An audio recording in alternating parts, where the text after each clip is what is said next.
KMCT engineering college alumni സംഘടിപ്പിക്കുന്ന engineers premier league football ടൂർണമെന്റിന്റെ group നിർണയം പൂർത്തിയായി. ജനുവരി 12 നടക്കുന്ന ടൂർണമെന്റിൽ വിവിധ വിഭാഗങ്ങളിലായി 40ഓളം ടീമുകൾ മാറ്റുരയ്ക്കും.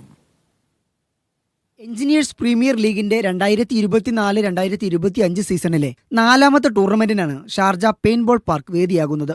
ചൊവ്വാഴ്ച നടന്ന ഗ്രൂപ്പ് നിർണയത്തോടെ ടീമുകൾ മത്സരങ്ങൾക്കായി സജ്ജമായി. ക്ലാസിക് വിഭാഗത്തിൽ മത്സരിക്കുന്ന 32 ടീമുകൾക്ക് പുറമെ മാസ്റ്റേഴ്സ് വിഭാഗത്തിൽ 7 ടീമുകളും പന്തുതട്ടും. വനിതകൾക്കും കുട്ടികൾക്കും ഷൂട്ടൌട്ട് മത്സരവും നടക്കും. ക്രിക്കറ്റ് പ്രേമികൾക്കായി ബോൾ ഔട്ട് മത്സരവും സംഘടിപ്പിക്കുന്നുണ്ട്.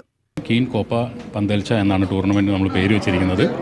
അപ്പം 600ഓളം പ്ലേയേഴ്സ് പങ്കെടുക്കുന്ന ഒരു 2500-ലധികം കൂടുതൽ സ്പെക്ടേറ്റേഴ്സ് വരുന്ന ഒരു മെഗാ ഇവൻ്റാണ്. ഇത് ഫുട്ബോളിൽ നിന്നും മോറോവർ ലൈക്ക് ഒരു ഫാമിലി ഇവൻ്റായിട്ട് ഞങ്ങൾ മാറ്റിക്കൊണ്ടുവരികയാണ്. ഓരോ വർഷവും എഞ്ചിനീയേഴ്സ് പ്രീമിയർ ലീഗ് നമ്മുടെ ഇമ്പ്രൂവ് ആയിട്ട് വന്നുകൊണ്ടിരിക്കുകയാണ്. അതുപോലെ ഈ വർഷത്തെ എഞ്ചിനീയേഴ്സ് പ്രീമിയർ ലീഗിൻ്റെ പ്രത്യേകത, നമ്മൾ പൂർണ്ണമായിട്ട് ഒരു ഡിജിറ്റലൈസ്ഡ് ടൂർണമെൻറ്റിലേക്ക് പോവാണ്, പേപ്പർലെസ്. അതിൻ്റെ ഭാഗമായിട്ട് ഒരു ഫാൻറ്റസി പ്രീമിയർ ലീഗ് എന്നുള്ള രീതിയിൽ ഒരു കീൻ Copa fantasy premier league dream 7 നമ്മൾ ഇൻട്രൊഡ്യൂസ് ചെയ്യുന്നുണ്ട്. ദുബായിൽ വർക്ക് ചെയ്യുന്ന ഫുട്ബോളിനോട് ഇപ്പോഴും സ്നേഹമുള്ള, ഫുട്ബോൾ കളിക്കാൻ താല്പര്യമുള്ള കുറേ എഞ്ചിനീയേഴ്സ് കളിക്കുന്ന ഒരു ടൂർണമെൻറ്റാണ്.